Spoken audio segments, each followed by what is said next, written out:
Lock ko na yung gate, nagtago na kami ni Juno kasi nakakatakot talaga mga kamarites kung yung anak ko, mga kamarites, baka madukot nila. Okay lang sa akin mga kamarites na ako yung dukutin ng mga bandido mga kamarites kasi malaki na ako. Pero yung bata mga kamarites, nakakatakot kasi nga may nababalitaan kasi ako dito mga kamarites, dito sa lugar namin, kapag bata daw yung kinukunan daw nila ng laman loob, like kidney, yung puso, yung mga ganun mga kamarites. Pero kung sakali man lang na may bumalik dito na bandido or may lumusob man dito ulit, sisiguraduhin natin na tayo na lang, wag lang yung bata. Kasi nakakaawa talaga kapag si Juno yung kukunin ng mga bandido. So yan na, isang magandang araw na naman po sa ating lahat mga kamarites. So yun, update natin dito ngayon sa bahay mga kamarites ay safe naman tayo ngayon mga kamarites. Nung nagmamasid ako dito kagabi mga kamarites ay wala naman wala naman tayong natsyempohan na bandido. Walang magnanakaw. Pero yung natsyempohan natin kahapon mga kamarites ay mga kapitbahay na nag-aaway. So yun, feeling ko ay hindi bumaba yung mga bandido kasi nakapagnakaw sila ng mga pagkain yata, nakakuha din sila ng mga gasolina, ganun. Kasi feeling ko bumababa lang yan sila kapag inutusan sila ng kanilang commander. Ngayon, magnakaw kayo ng ganito, magnakaw kayo ng ganyan, sa mga, yun yung nag-feel ko mga kamarites. Siguro nung pagpunta ng mga bandido dito mga kamarites ay wala na talaga silang makain.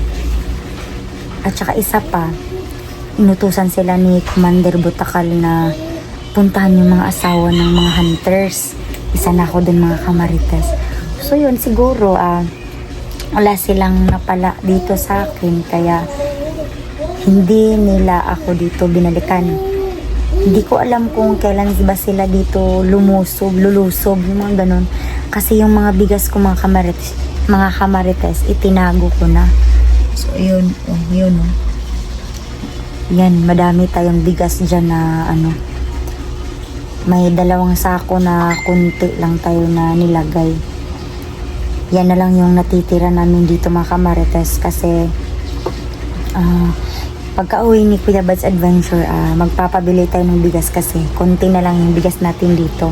Itinago ko yan dito sa mismong kwarto ko para hindi manakaw ng mga bandido at saka ng mga magnanakaw. Yun, totoo pala yung mga kikik mga kamarites, no? Totoo pala yung mga ganun mga kamarites kasi feeling ko sa bukid lang yan sila matatagpuan or maririnig. Pero ngayon, nasa sentro naman kami pero nasa liblib na part, meron pa din pala. So, nashock ako kagabi mga kamarites kasi may tik-tik or kikik dito sa Bisaya kasi may nag-comment, tik-tik daw yun. Pero sa Bisaya sa amin, kikik yun. So yun, buti na lang mga kamarites ay wala nang bandido na lumulusob dito sa bahay ni Kuya Bad's Adventure mga kamarites. Kasi akalain yung mga kamarites palaging nagba-brown out dito. So lumalabas sila naman tuwing ulan, alas 12. Yun yung mga time na nagpapakita sila dito sa aming mga kamarites. Shh. So yun, alas 6 na ng gabi kahapon mga kamarites. Nilak ko na yung gate, nagtago na kami ni Juno kasi nakakatakot talaga mga kamarites kung yung anak ko mga kamarites, baka madukot nila. Okay lang sa akin mga kamarites na ako yung dukutin ng mga bandido mga kamarites kasi malaki na ako. Pero yung bata mga kamarites, nakakatakot. Kasi nga, may nababalitaan kasi ako dito mga kamarites, dito sa lugar namin, kapag bata daw yung kinukunan daw nila ng laman loob, like kidney, yung puso, yung mga ganun mga kamarites. So yun,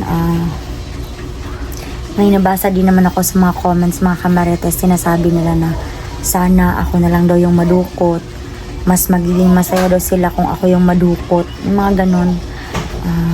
Same naman tayo, kung ako yung madukot mga kamarites, mas okay pa sa akin na ako yung madukot kaysa si Juno. So yun, so wag naman sanang ganun mga kamarites. Kung if possible, wag naman tayong madukot, kasi sino naman yung mag-aalaga dito kay Juno habang wala ako? Wala pa si Kuya Bads, wala ako. Sino na lang yung mag-aalaga sa kanya? Kasi yung si Juno, hinahanap niya ako, lalong-lalo na si Kuya Bads Adventure. Pero grabe naman kayo dyan. Yung mga bashers natin dyan, sinasabi nila na sana ako na lang daw yung kukuhanin ng mga tauhan ni Commander Butakal. Grabe naman kayo. So hindi nyo naman iniisip na sino na lang yung mag-aalaga sa bata. Pero kung sakali man lang na may bumalik dito na bandido or may lumusob man dito ulit, sisiguraduhin natin na tayo na lang, wag lang yung bata. Kasi nakakaawa talaga kapag si Juno yung kukunin ng mga bandido. So sa mga solid na supporters dyan ni Kuya Bads Adventure, humihingi po ako sa inyo ng dasal na maging matibay ang orasyon ni Kuya Bads Adventure na iniwan niya dito. Hindi ko alam kung gaano yan katagal na maglast yung orasyon ni Kuya Bads Adventure na iniwan niya dito sa bahay niya. Hindi ko alam kung may expiration ba yan or tatagal ba yan habang buhay. Kasi kapag yun yung mangyayari, yari tayo dito sa bahay mga kamarites, baka kukunin ako or si Juno or pinakalala, kaming dalawa. So yun, humihingi ako sa inyo mga kamarites ng taimtim na dasal, yung pinaka-strong yun na dasal na sana ay patnubayan kami dito sa araw-araw, ako, si Juno at ang pamilya ko dito. Kasi nakita ko noon sa mga vlogs noon sa mga hunters na yung mga asawa nila na kidnap, nakuha, na-abduct. Nakakaawa mga kamarites kasi pinapahirapan sila. And ayoko naman na mangyari sa akin yung mga kamarites. So please, magdasal tayong lahat para sa kaligtasan namin dito sa bahay, kay Juno at sa mga anak ko. At syempre naman mga kamarites, pakidasal na lang sa safety at guidance ni Kuya Bads Adventure at saka sa lahat ng mga hunters na nakasama niya ngayon sa kanyang araw-araw na anong tawag nito, sa araw-araw na paglalakbay o sa pag-explore.